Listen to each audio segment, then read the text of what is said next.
چې پروټینز چې دا منګه په کومو ګروپونو کې تقسیم کړي دي. نو اکچولی پروټینز چې دي دا آن د بیسس اف شیپ موږ په دوه ګروپونو کې تقسیم کړي دي. یو ته موږ فیبرس پروټینز ویو او بل ته موږ globular protein ویو. Globular protein. What are fibrous proteins? Those proteins which are fibers like in shape and structure in shape are called as the fibrous proteins. هغه proteins چې هغه د ریشو په شنته کې نیغ نیغې په شکل کې هغه proteins ته موږ fibrous proteins وایو. ټیک شو؟ پوهیږئ که نه؟ ها. examples د fibrous proteins دي keratin جی بالکل کیراټین پروټین چې دا غینه زمونږ د نوکونه او زمونږ د ویښته جوړ دي دا پروټین چې دی کته د ګوري دی بالکل په شیپ کې نیغ یا فایبرز ټایپ دی. ٹھیک شو؟ دیٹس وائی اٹ از کالڈ ایز دا فیبرس پروټین. د دې نه علاوه کولیجن پروټین کولیجن بالکل کولیجن ټایپ 1 اینڈ 2 ٹھیک شو په بون کې ټایپ 1 په کارټلیج کې ټایپ 2 اینڈ اٹ از د مین پارٹ اف اور کنیکټیو ټیشو.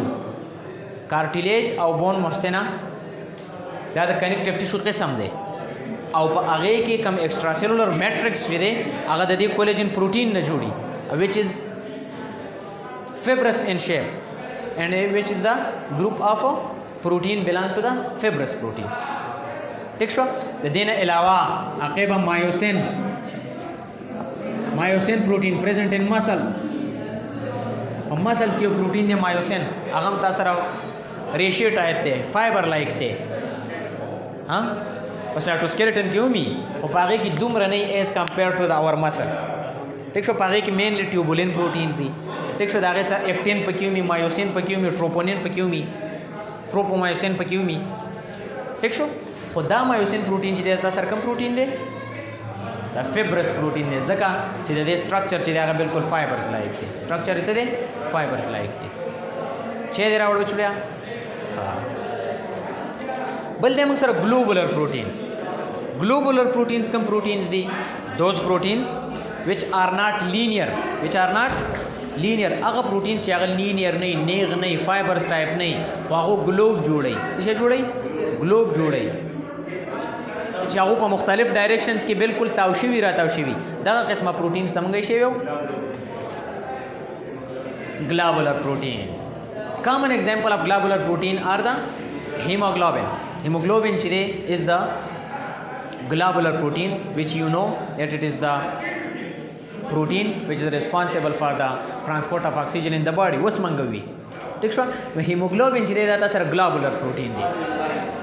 all enzymes بالکل تاسو په انزایم کیریکټریسټکس کې وی کنه چې all enzymes are globular proteins. all enzymes تاسو به all enzymes are proteins ښه خو ټول انزایم چې دا تاسو globular proteins دي ښه او انزایم تاسو ته پته چې هغه څومره امپورټنت دي. د انزایم نه بغیر به کیمیکل ریاکشنز نه کیږي. چې انزایم نه وي نو زموږ ډایجسټیو سیستم به ډیر زیات متاثر او خوراک به نه ډایجسټ کېده. انټي باډیز چې دا globular proteins دي. انټي باډي صحیح ډیفینیشن به څوک وکړي؟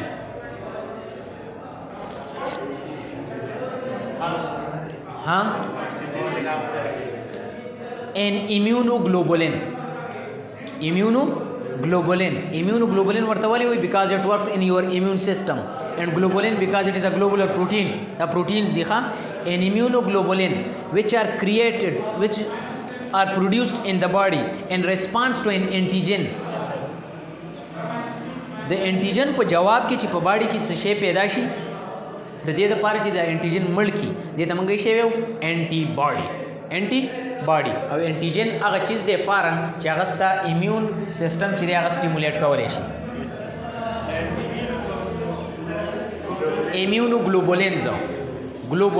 immunoglobulins which are produced in the body in response to an antigen are called as the antibodies. او antibodies چې دا proteins دي او globular proteins دي.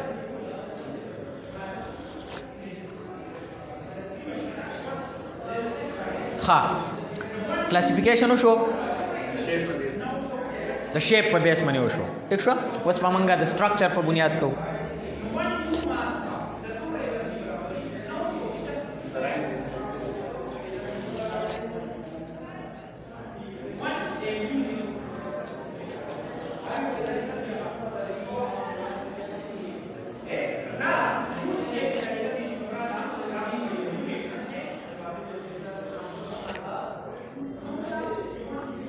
ها راځو موږ سټرکچر اف پروټینز لا.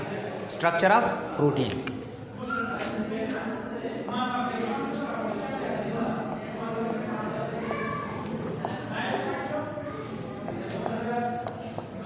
نو پروټین چې دا موږ سره بای سټرکچر مختلفي. ټیک شو. او انټرنیشنل یونین اف بایوکیمستري IUB انټرنیشنل یونین اف انټرنیشنل یونین اف biochemistry د سټرکچر په بنیاد باندې پروټین چې دا په څلورو ګروپونو کې تقسیم کړل. څو ګروپونو کې؟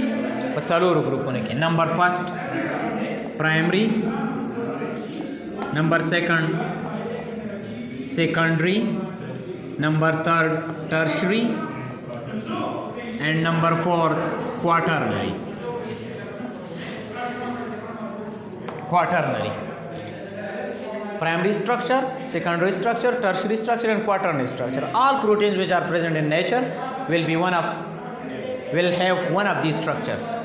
ठीक show. Primary structure come they linear sequence of amino acid. Linear sequence of amino acids forms the primary structure of protein. چې کله تاسو سره امینو اسید بالکل نیغ په نیغه یو بل ته داسې سټپ بای سټپ لګېدلی نو داسې قسم سټرکچر ته د پروټین موږ پرایمري سټرکچر وایو. ټیک شو. جبکې چې کله سیکوینس اف امینو اسید چې دی دا لغونته کې سپایرل شي، سپایرل لغونه کووالی مووالی پکې راشي، هغې ته بیا موږ څه شی وایو؟ سیکنډري سټرکچر. کوم سټرکچر؟ سیکنډري سټرکچر. ټیک شو. whenever the amino acids arrange themselves in a line in a linear sequence, the structure formed will be primary structure. Whenever the amino acids arrange themselves and finally gives a spiral like structure, it will be called as the secondary structure. And whenever the amino acids arrange themselves in such a way that a three-dimensional structure is obtained, three-dimensional structure is, it is called as the tertiary structure. Tertiary structure. ٹھیک شو. پوهیږئ که نه. او د فاینل ون چې دی هغه سره موږ هغې ته موږ کوارټرنري سټرکچر ویو. خو یاد ساتئ د کوارټرنري سټرکچر بیس چې دی هغه د دې اولني دریو نه څه دی؟ مختلف دی. لکه په دې دریو کې موږ د کمې خبرې خیال وساتو. د دې خبرې خیال وساتو چې د امینو اسید سیکوینس څنګه خوړلی دی. آیا دا لینیر دی؟ آیا دا سپایرل دی؟ آیا دا 3 ډایمنشنل دی؟ په کوارټرنري سټرکچر چې دی په هغې کې چې کله یو مالیکیول ډیر زیات غټ شو، هیوج مالیکیول چې په هغه کې چینز او امینو اسیډز چې دي دا ډېر زیات سیوا شو، نو په هغې کې به د هغه مناسبت سره بینډینګ او ټویسټینګ او دا ډېر کېږي. ټیک شو. نو د هغې نه چې موږ سره کوم سټرکچر راشي هغې ته موږ کوارټرنري سټرکچر ویو. ټیک شو. Primary will have linear sequence, secondary will have spiral sequence, tertiary will have a 3-dimensional structure, and whenever we get a huge molecule in which there are many chains of amino acid as well as more bending and twisting, it will result in the formation of the quaternary structure. ٹھیک شو. انټرنیشنل یونین اف بایوکیمسټري والا فی الحال د پروټینز په دې څلورو سټرکچرز باندې متفق دي. پوهېږئ که نه. اخري فنکشنز اف پروټینز له راځو. د سلفر سره تعلق نشته. ٹھیک شو. It is actually the arrangement of the chains and the number of amino acids and the size of the molecule. The size of the molecule. Size of the molecule. ها ٹھیک ده.